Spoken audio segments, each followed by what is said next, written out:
président daf ko daal di jël daar pour li est-ce que vraiment c'était le moment surtout fête bi ñu dëgmal mu nekk feetu tabaski bi. bon xam nga ñun xamuñu exactement lu tax mu dàq ko. xam nañ ne daal quand la bouteille est remplie des taureaux. Il y a une goutte d'eau qui fait truquer le vase. Si c'est un complot, ça va les péter à la figure, hein. Si c'est un complot, ne vous en faites même pas. Les Sénégalais ne sont pas dupes. Sénégalais nelawuñu. Su nekkee lii ngeen di def ni c'est mig mag la c'est entre yéen pour jël Ousmane Sonko accéder loo ko au sommet de l'État. Mais il y a plus facile. Non, Diomaye démissionné, on va aux élections. Il y a pas plus facile que ça. Nga xam ne image am du ci yàqu. Deram du ci yàqu. Kenn du ko ci xas. On va aux élections, il n'a qu'à démissionner et qu'on aille aux élections. C'est plus facile que tout. Si nous démons élection et on va voir qu'est-ce que ça va donner. Mais tu as sa image déjà, Diomaye a déjà l'eau entachée.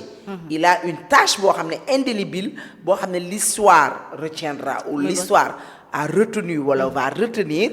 Madame, histoire de ko denc fu sore ou l'histoire denc nako ba paré. Benen bi moy histoire li muy denc soxna mooy Diomaye a assisté à des élections yoo xam ne il est devenu président.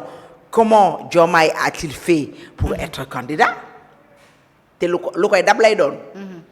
Bien vrai que l'histoire retiendra ou l'histoire a déjà retenu, c'est déjà inscrit dans les annales que Diomaye était un prisonnier qui est devenu non pas un président qui a pu être candidat en étant en prison. Et pour moi, dans ça, il y a du faux. Ah bon, nous on est faux, démocratie. Tu ne peux pas être en prison et signer. Comment il a fait pour être en prison et signer? Bon, nañ ci xam nga aussi li ma tàmm di wax nee naa Macky Sall moom jiñ ko il a bon dos ndax koo xam ne du tontu du la wax ne loolu am na wala loolu amul xam nga loolu man mënuma ci dara aji. Macky dañ koy jiñ est-ce que tamit li jiñ nañ ko bu Diomaye jàllee kay bu tëj ko prison mu fexe mu signé kay loolu loo xam ne waru ci mën a jóg. non parce que même buñ ko bëggoon a def loo xam ne moom xasul subaam la waru koo nangu. xam nga aussi nag loolu dafa yomb torop Macky Sall ko def loo. maa ngi gis benn film bu ñuy tourner en la faveur de Ousmane Sonko IA lañ ko defee mais bàyyi leen seen yii yéen li ngeen di def état leen ko gën a mën parce que moo leen ëpp doole Macky Diomaye leen ko war a gën a mën a def parce que moo leen ëpp doole. di wane ne Diomaye dafa négocier ak Macky Sall. Diomaye n'a jamais négocié ak Macky Sall. Diomaye bu doon négocier ak Macky Sall parrainage am du ko manqué dem di ko jëli ji ci diaspora bi kon Macky Sall day tibb parrainage jox ko arrêté leen seen wax yu ñaaw yooyu. Vous êtes jamais responsable de vous les pacifiens yéen ñi ànd ak Ousmane Sonko ci boppam vous êtes jamais responsable de quoi que ce soit Ousmane Sonko n'a jamais tort. Ousmane Sonko du def benn bêtise. moom wàlliw la il est toujours blanc comme neige il est maanaam aucune tâche mais loolu yonent bi sax amu ko. sangi ki ñëpp bëgg ki ñëpp jokk loolu amu ko nga bëgg yow ne yow mais arrêtons on peut pas avoir ce que le prophète n'avait pas. Et il veut pas l'avoir, il veut se l'imposer. amul défaut. Fii ñëpp am défaut. Day am bu feeñ ak bu feeñu te parce que moom dañu flagrant. Dama ne la Diomaye, Macky Sall, Ousmane Sonko, il y a jamais eu de deal. C'est le président de la République. Ni Diomaye di gisee loo xam ne Ousmane Sonko du ko gis. Di Diomaye di gisee loo xam ne yow doo ko gis. Ni Diomaye di xamee loo xam ne man duma ko xam. Léegi Diomaye il reconnaît que au sommet de l'État il reconnaît qu'il y a des raisons d'État il reconnaît maintenant au sommet de l'État il y a des raisons d'État au sommet de l'État il y a des secrets d'État au sommet de l'État il y a des choses yoo xam ne président menn président moo koy xam te du ko mën a wax du ko mën a wax sax jabaram ji muy fanaanool kon am na loo xam ne su ko Macky Sall defee ci am ne loi d'amnistie bi am na fu mu ko teg mais ñëwal ci dàq Ousmane Sonko dàq bi ko président jàpp noo ko jàngatee dàq bi fi may njëkk a dugg foofu damay sas Diomaye dama koy wax pas damay sas dama koy yedd wala je sais pas am na lu ma koy wax ne ko xale université yi xale UCAD universitaires yi sas nañ la Diomaye sas gu rëy nga am ci Sénégalais yi ci naka luñ ko sas man bu ma sañoon moom tey da ngay wàcc ma tegaat fa sama waaj tey bu ma ko sañoon kan nga fi tegaat waaye Macky Sall Macky waaye tey xale yi sas nañ la yow Diomaye xale yi da ngaa dàq Ousmane Sonko ñu wane ñoom ñu génn jubilé wane ne problème bi Ousmane Sonko la woon xanaa kon xale yi sas nañ ko. am na tamit ñu nekk ci kër góor gi doon mettre lu mbir mi te gis na. non xaaral maa ngi ñëw rek. waaye nag boo xoolee ñi nekkoon foofu ci cité kër góor gi ak ñi nekkoon université différence bu rëy moo am. fee ay mbaam àll fa nekkoon ay mbaam xuux ay xar yu lekk ngooñ nëbbantuwuñu fee nag ay doom ñu baax judd fi ñu war a juddoo màggee fi ñu war a màggee nekk université di nekk ay bañkat ndax bërki dem bu ba leen état bëggee fontoo dañoo jàkkaarloog état defante ak moom ba leen état bëggee fontoo dañoo jàkkaarloog état defante ak moom kon am na loo xam ne boo ko xoolee di nga xam ne y a grande différence moo tax ma ne Diomaye sénégalais yi sas nañ la ndax mënoon ngaa dàq Ousmane Sonko université ñu ne dañ koy taal ndax ànduñu ci waaye dañoo génn di jubilé di ci def ay sketch yu ndaw nga gis kii naan Ousmane ne dañoo université nga naan ko bëgguma ko les jeunes étaient heureux les marchands ambulants étaient heureux mbedd mi foo génn ña ngay corné pi borom scooter yi Jakarta maan yi ñëpp a kontaan xanaa kon Diomaye am na sas ndax pour ñoom li bloqué woon réew bi mooy dàgg santeenu Ousmane Sonko yi defante ak Ousmane Sonko yi kon Diomaye am nga sas muy ci Jakarta maan yi muy ci taximaan yi muy ci marchand ambulant yi parce que ñëpp a jubilé keroog jaar naa rond point Liberté 6 ñëpp a doon jubilé ñëpp a doon taasoo ko tàccoo ko way nga dugg biir université nga gis xale yi am nga sas nag xaw ma wax nañ la ko wala waxuñu ne ko yow Diomaye Faye am nga sas na nga xool universitaires yi nga gestu leen mettre leen dans de très bonnes conditions ki nga xam ne mooy doon président suba wala mu doon ministre suba wala mu doon médecin suba wala procureur wala juge wala poste bu mu mën di doon kooku war nga koo mettre dans de très bonnes conditions ñaar fukki dërëm ya nga koy fay peppaat yi nga koy fay nga respectel ko bañ ko koo xeebal bañ ko koo ameel loolu priorité la tout à fait on est d'accord kon sas am nga ko te nag lii ñuy wax nii man li may yaakaar te yàlla na sama yaakaar tas bu nee jeu la bu dee fola bu dee complot au dos des Sénégalais billaahi wallaahi lazim di nga jooy ci loxo bi ba mu fees def ci loxo bi menacé wu ma la nag dama lay wax li nga xam ne moom laa xam ma jàng ko jàngat ko maanaam ba gis ko parce que ñii munoo dàq Ousmane Sonko ñu génn jubilé suba ñu xëy di comprendre ne lii maanaam mayonnaise bu jàpp la ba pare nag ñoom ñëpp ñuy capp di soos mënta nekk aji non parce que lii Ousmane Sonko bëgg a def forcing Diomaye am na ci solution président amul lu mu ñàkk solution état amul lu mu ñàkk solution plutôt sax état amul lu mu ñàkk solution lu mu bëgg solutionné da koy solutionné te maa ngi gis ci Diomaye sang-froid boo xam ne bu nekkee diggante moom ak Ousmane Sonko jote bi ñuy wax dëgg la maa ngi gis ci Diomaye benn froideur bu dangereux boo xam ne ku xam nit di nga ko moytu ah bon Ousmane Sonko fait ses bêtises Diomaye continue à recevoir ses hôtes Diomaye mi ngi dem teeru ji booy footballeur yi booy ñi demoon fële supporters yi dem na fa tranquillement recevoir le président du conseil constitutionnel. Tout à fait. Il vague à ses occupations tranquillement. Là, il faut être vraiment une personne très froide pour le faire.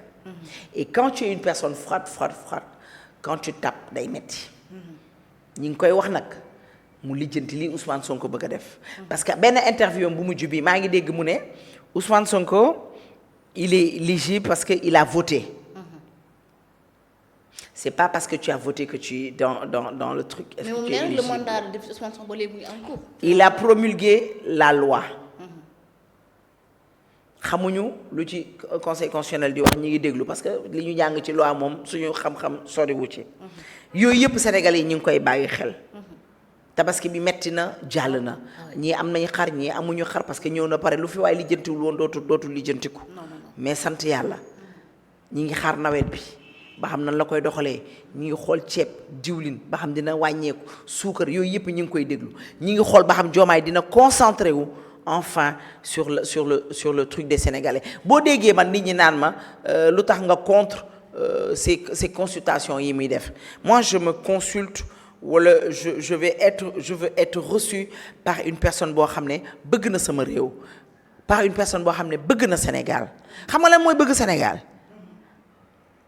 mooy di xool naqaru aji di bañ gàcce ndey saw di xool ba xam sénégalais baa ngi añ yokk seeni pouvoir d'achat dimbali leen tey boo dee yow marchand ambulant bi su ma la yëkkatee wala tablier bi su ma la yëkkatee war naa am fan la fu ma la recaser avant ma la yëkkatee war naa koo pare toppatool ma sama Sénégal loolu mooy bëgg Sénégal mais dañoo ñëw en 2 ans gisuma ñu jéem te mënuñu parce que da ngay jéem te da mënoo nga jéem gisuma ñu def te réussiruñu parce que jéemuñu bay def wanuñu ma amour bu ñu am vers le Sénégal gisuma amour bi ñu am vers cette population sénégalaise kon man ñooñu du ma dem di dialoguer ak ñoom maintenant nag à partir de là ku ci nekk ci ñoom ñaar parce que Ousmane j'aimerais bien qu'il change dama ko yéene comportement bi mu am je pense que neexu ko neexul ay njabootam par rapport à là nee ngeen da ngeen tas Ousmane Sonko mi ngi dans l'opposition xayrun bu ko neexee Diomaye kon Diomaye il est au pouvoir nañu góorgóorlu à partir de là Diomaye concentré wu sur l'essentiel sur ce que les Sénégalais veulent Ousmane Sonko concentré wu sur son opposition comme qu'il est dans l'opposition si il est à l'Assemblée nationale il n'a qu'à se comporter comme un président de l'Assemblée nationale ñu bàyyi defante bi léegi nag loolu mënta ñàkk moom xaaral léegi nag Diomaye mi nga xam ne nag la ma waxoon rek moo yor crayon bi yor gomme bi saa yu bi crayon la ko binde saa yu ko bëggee dégommer mu dégommer ko là le moment venu mu gis ne lii di xew Assemblée nationale jaaduwul moom na jël ay matukaayam xam ne sénégalais yaa ngi koy seetaan sénégalais yi teg nañ ko sas ndax wañ nañ ne ko yow lañ fi nekkal yow la ñu nekkal pour le moment maintenant moom ak cëggalu guyam moo ci des ku ci nekk war nga mën a bay sa waar muy Ousmane Sonko muy Diomaye population sénégalaise bi yépp ngi toog di leen xool man maa nga sex sama socc man moom socc rek laa sex di xaar fu mu kii wéree ba ma reetaan di socc samay bëñ ba mu weex pour mën a reetaan encore une fois Diomaye am na sas man j'ai vécu ça parce que jour boobu dama nekkoon plateau bi may ñibbi man maa ngi ñibbi sax xoolal aji man ni ma xalaatee bi may ñibbi dama ne gaaw leen ñu ñibbi balaa boy di taal Sénégal lu garaaw laa lay wax oui ma ne comme que dàq nañu Ousmane Sonko nañ leen génn balaa booy di taal Sénégal te oto ba ma yéeg dama ko sécuriser jël samay téléphone denc sama yaram. non mais ñi mu waroon taal Sénégal. waaw doo ma déglu waaye dara yënguwut bal tàkkul dara yënguwut. ñu war a xam ne du ñu dara. Diomaye n'est pas Macky Sall aussi. ci àdduna kii xale la xam nga Macky sax kilifa la mag la am na yoo xam ne da koy sóoraale. am na yoo xam ne du ko def ay doomu kii am waaye Diomaye li daloon Macky Sall noonu ay c'est-à-dire ak Secka. fekk ci Diomaye amul c'est-à-dire amul Secka kii ma gis nii ak froideur bi mu àndal nii. serein gisoo ci kanamam lu ko ébranlé. ba nit ñi yaakaar ne complot moo fi am. ku yabut la ma yàgg di wax rek man Sonko laa gën a ñeme ko Diomaye ndax Sonko maa ngi moom a yam lu ci xol bi feeñ ci kanam gi. waaye ci kaw loolu la ko Diomaye di seetaanee mu yàq dëkk bi. d'accord 2 ans. mu yàq dëkk bi doy na. ñaata année de position mu yàq dëkk bi doy na. on a besoin de travail. man j'aime bien m'opposer sax ak kuy liggéey. man ngay def ma ne la baaxul ngay teggi di defaat. c'est bien. je pense que loolu da lay may doole te man loolu mooy sama rôle. te xaraa Diomaye yabul ñii muy recevoir nga xam ne ñu bëree leen mere ci wuy ji bi ñu wuy ji Diomaye. mu di leen woo ci ay nonsense. mu di leen woo ci lu ñàkk fayda. non loolu moom sañu ko moom. ku mel ne Antoine Diome. général Moussa Fall maa ngi ko ciy dégg ainsi de suite. je pense que bu leen di recevoir. ci fulla ak fayda la recevoir un peu d'humour man damaa gis ne ba mu recevoir les anciens premiers ministres. sentir na ne ba ci sama Mimi Touré ba nga xam ne sax jubóo maa moom ndax Macky ma muy waxal je pense que sentir na ne nekkete man j'ai le plus nul des premiers ministres. ah non li tax mu tàqali ko moom parce que aussi. nañu xool quand il a reçu les Loum ces anciens premiers ministres qui ne sont pas des anciens premiers ministres Cumbur Càmbar. Faya Simbu Gaydé foofu avec des poignées de main. avec des discussions ton bi éloquence bi voilà. c'est des gens instruits. tu te dis que attends là il faut que je réfléchisse. il faut que ma dellu ginnaaw qu'est-ce qui se passe là moi je pensais que j'avais le meilleur premier ministre du Sénégal que le Sénégal n'ait jamais eu. nekkitewoo ki ma yor ab waya la ab muus la ab xaju balkoo la mu deful dara ab policier màkk la. des poignées de main avec ces premiers ministres là. ces échanges avec ces premiers ministres là. ces discussions avec ces premiers ministres là. je pense que ça fait un clic. ça a décliné quelque chose ça fait un clic au niveau de lui quoi. tout à fait. mu xam ne man laa damay fontu. peut-être loolu mën naa enclencher ñooñu aussi en tant que ay anciens en tant que ñoo xam ne soxlawuñu dara ci moom. wax nañ ko ay dëgg nee nañ ko attends ça ne va pas du tout. ton premier ministre là lii muy def ñun xalaatuñ ko woon. c'est pas parce que dañoo ragaloon ki ñu àndaloon mais on se respectait ba lii yëpp daawuñu ko def. di ko dox benn conseil aussi gis nga booy tegati premier ministre. xoolal ki la doy ki nga mën a déggool. ki nga naan defal mu def bàyyil mu def ki nga xam ne bëgg na Sénégal. mais kooku te day il va travailler ah. bi mu koy fal doy na ko ñoom ñaar ku nekk doy na waaw sa xaaral morom. rek dina doy pour Sénégal yi ministre de la justice maa ngi dégg ñu naan ay Mimi Touré Mimi Touré tu as vu ce qu'elle a fait avec Macky Sall. bés boo ko tegee ministre de la justice di nga jooy fii sotti fii. parce que du pourquoi pas du ku ñuy def. ça koo fera xam ne dafa am de la esprit de vengeance. xam nga Diomaye li ko dal ci candidature Macky Sall bi. man damaa gëm de ci sama yaakaar Mimi Touré moo ko def loo. parce que Mimi Touré moo koy wax ne ko président ci yoon parce que Mimi wax na ko ci benn télé nee na Macky Sall dafa waroon a jël avion ñëw seet si Diomaye wax na ko alors que ça c'est peut-être pas forcé est-ce que Diomaye gëmul loolu gëmul ne. parce que Diomaye wax na ko nee na Macky Sall dafa waroon a ñëw seet si ko.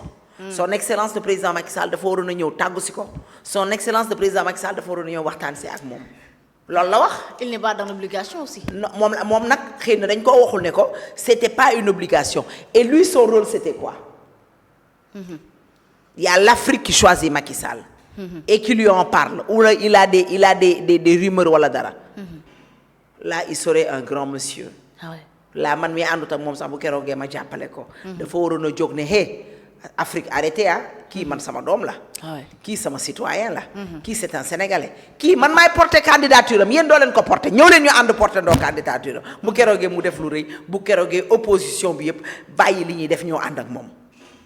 parce que dañuy xam ne kii il a de la grandeur. loolu rek réussite loolu mandaam loolu mayoon na ko 2029. waaye déedéet mu topp ay màggitum kooba baraajo ay mookitum kooba baraajo yu dox ba doxut bu ñuy xew ba xewut ba xewi ay lu mbooj sax dafa mel ne fan yi tëj na gémminam ndax ren kenn gisul mu leble xar. ah nag xale bu góor ba nu mu tuddate Mohamed Dieng la du mag Mohamed Dieng moo joxe woon Mohamed Dieng du moo joxe woon daaw wala du moom. bien sûr bienfaiteur. kii di joxe fii Mohamed Dieng ren foo nekk. Mohamed Dieng nekkul ci réew mi. ba daa daw Mohamed da nga daw ndeysaan Mohamed am na ñooy ta seen yaakaar derte bi xar yi nga leble woon aussi. il faut ñu auditer ko. ñu wax ñu xar yooyu mba xam nit ñi fay nañ. fan la mujjee il le faisait pourquoi est-ce que c'était de la politique ainsi de suite mais daal xam naa ne li dof bee daan wax suul gaz du ko tere xeeñ mais être un corbeau et se percher sur ce perchoir là du tee yoon war la woo. d'accord voilà alors ci loolu la ñuy ñëw ñeel et on termine justement l'émission en beauté ñeel mbirum Ndiaga Seck